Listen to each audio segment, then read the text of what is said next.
because as you know, we were petitioning for a very special guest speaker. But before we have our guest speaker share, I'd like to call in a few campers who wanted to share some of the activities and assignments that they did during the program. So first, we'll have Courtney and Kristin share their experience. On behalf of the writing cohort team, I would like to discuss what we learned through this program. I learned about the Children's March. The Children's March began when students from Birmingham left school to protest about segregation. The Children's March impacted me because kids my age left their schools to speak about injustice, risking their lives in the process.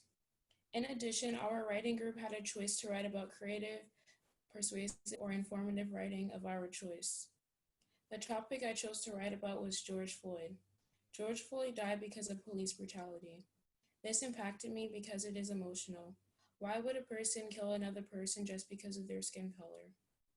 The person the cop killed could have been my father. The writing cohort team has helped me recognize the power of my voice. My voice is powerful. When I speak up for what is right, I can create change that impacts the world. Thank you. Good afternoon. My name is Kristin Critchlow. I'm a part of the Ruby Bridges cohort.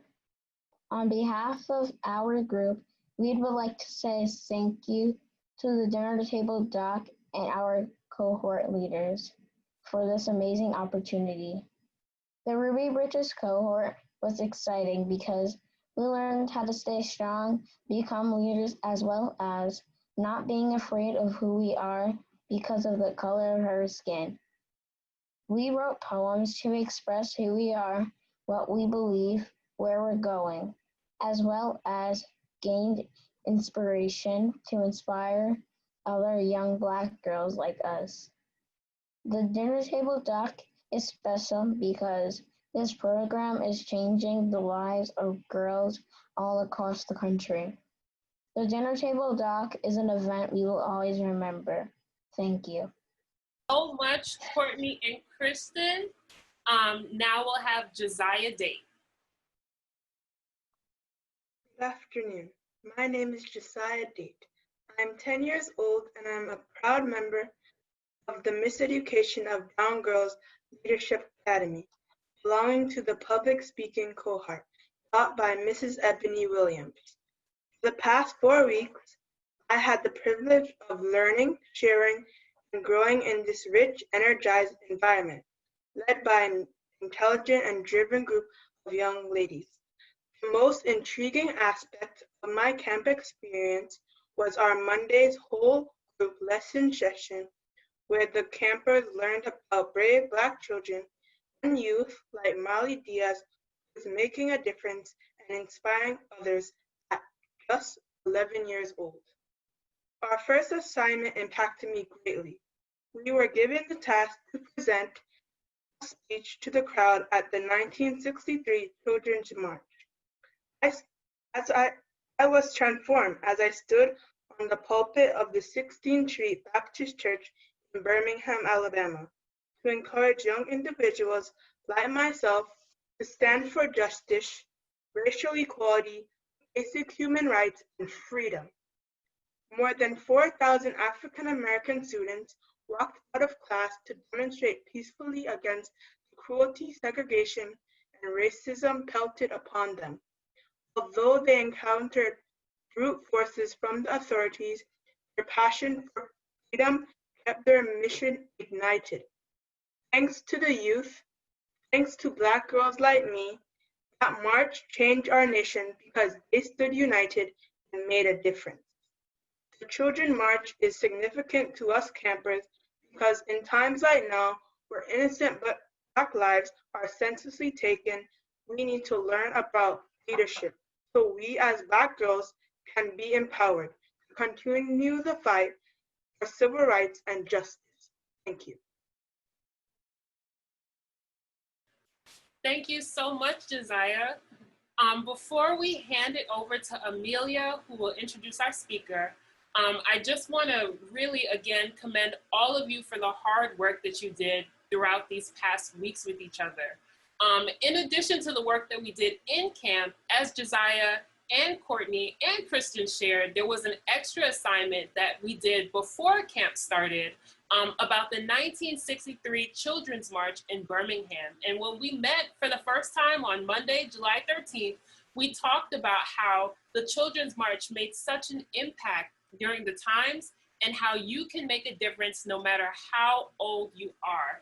And so as we started to collect different names for guest speakers that we'd like to have at the event, I also had the idea that it would be really amazing to have someone who had a similar experience to what our girls are experiencing now in Birmingham to share that experience and how you can transform and become a leader with our girls. And so I'm going to hand it to Amelia, who will introduce our very special guest speaker for today. Hello, everyone. My name is Amelia Marie. I am from New Orleans, Louisiana. I am a part of the Ruby Bridges cohort in the Miseducation of Brown Girls Summit. Before introducing our amazing woman, I would like to describe an amazing woman and what an amazing woman means to me. Amazing women, we all know them. Our moms, teachers, sisters, and all the other women who paved the way for girls who look like me to dream big. The guest speaker that will be joining us today is a former U.S. ambassador nominated by President Barack Obama.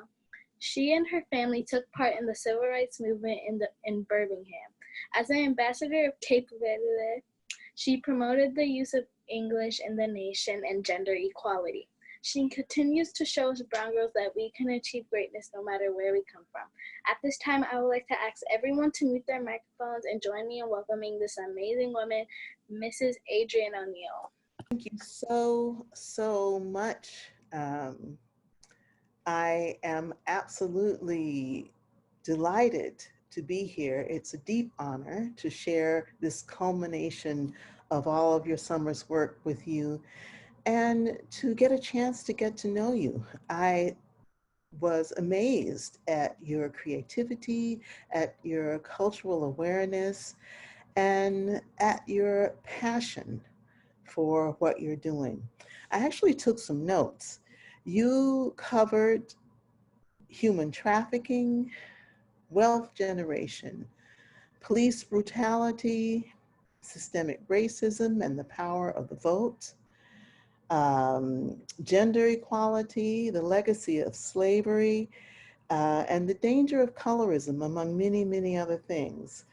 For you at your tender ages to be able to address thoughtfully and intelligently these topics says a great deal about who you are, who we are now in America. When I was a child in Birmingham, as a kid, I had the same passion and energy as you did, but I didn't have the instruments that you have. I didn't have the media savvy that you have. I mean, the internet didn't exist at that time. So I think that your platform is a lot stronger and your knowledge can be disseminated more widely and very easily.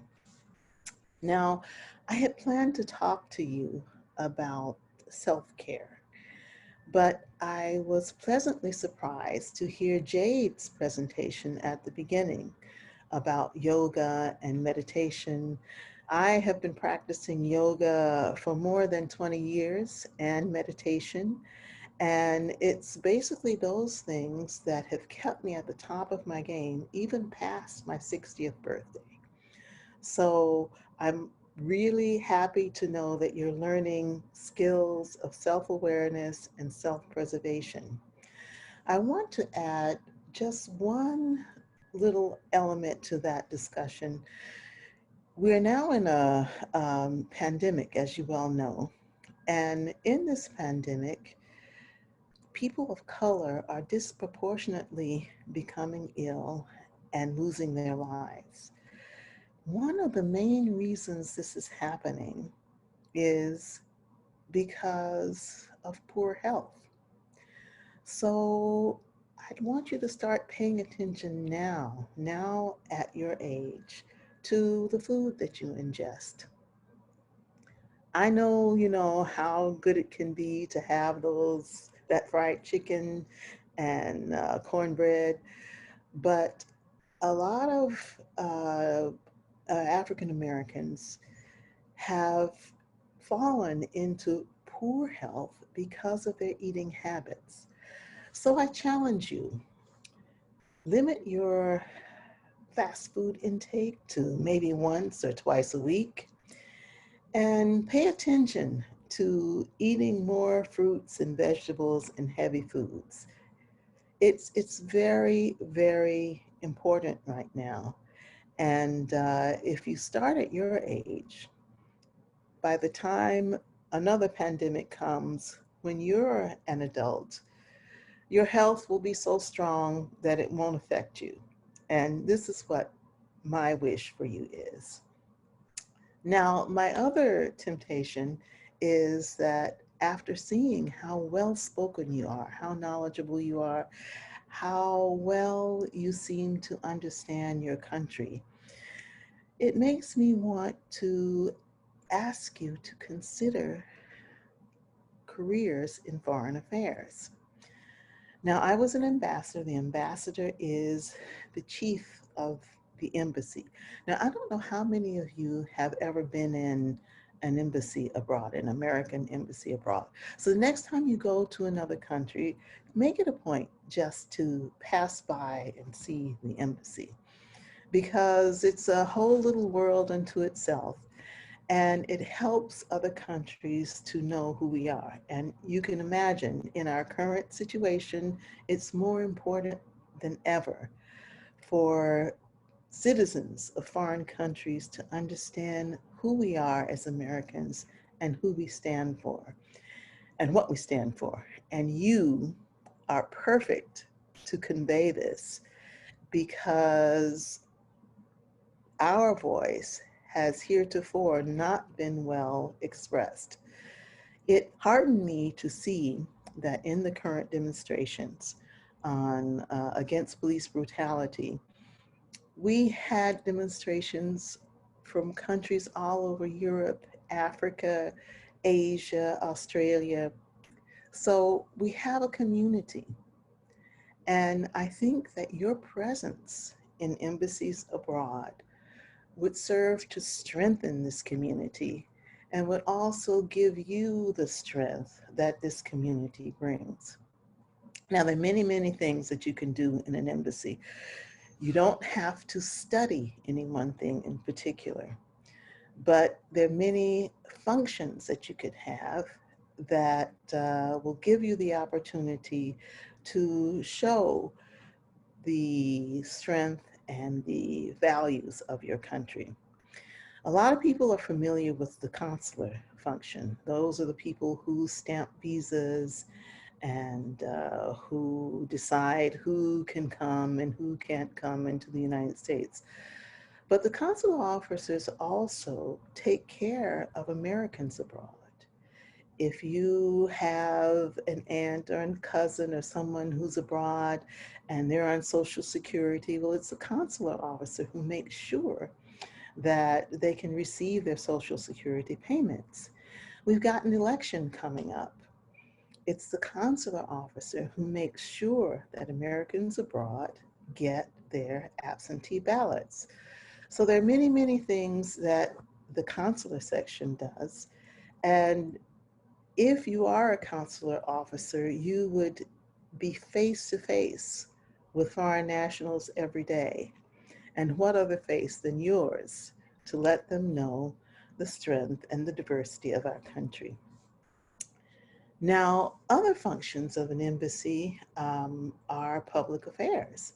Now, all of you would be naturals at that, because the public affairs officer, which by the way was my specialty, they create media products and interact with the media. For example, if there is a public statement to be made, it's the public affairs officer who speaks for the ambassador and the embassy and the United States abroad.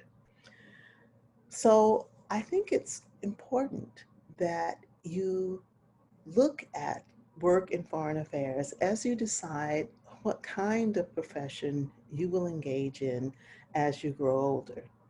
I've seen today that you are thoughtful, you are well-spoken, you are creative, you are artistic, and you have the passion and the compassion to be a public servant. And that's what an ambassador is, that's what an embassy officer is, and that's at the heart of how we maintain and preserve our culture. So congratulations on all of your beautiful projects, on your writing, on your videos, on your poetry, all of the things, all of the strengths that you have. They can be used in a foreign affairs setting. They can be instruments to show citizens of other countries just who we are in this country. And they can also make me and all of us who came before, all of us who were little kids in Birmingham, it'll just make us really proud. So congratulations. Thank you for having me. And I wish you all the very, very best for a profitable, rich, and enhancing future. Thank you. Thank you so much to Mrs. O'Neal. Thank you so much, O'Neal, just encouraging all of our campers. I think that it was so important to have you here because as you shared, and it's something that we discussed during the first week of camp, there are a lot of similarities between what happened in 1963 and what's happening now. There's a lot of people fighting on the streets for justice, for Black people, for brown people. And, you know, as you're growing up in these times and you're passionate about things, you always wonder, well, how can I make a difference? And what can I do with what I have at my age? And I think that something that you shared that I even want to big up a little bit is that you shared that you didn't have the same tools, but you did have your presence, and there is power in your presence. And Mrs. O'Neal, I'm not sure if she mentioned it, but she also integrated a school in Birmingham. So I think that even speaks again to the power of your presence in a space. And I think that it's amazing that, you know, everyone can see the trajectory that you can go on beyond this camp. You can leave this camp and the tools that you've learned and become a U.S. ambassador. The sky is the limit. So thank you again so much to Mrs. O'Neal for taking the time out to be here and sharing these very encouraging words with us. Well, thank you. It was an honor for me, and I will be looking to see what you're doing in the future. Thank you.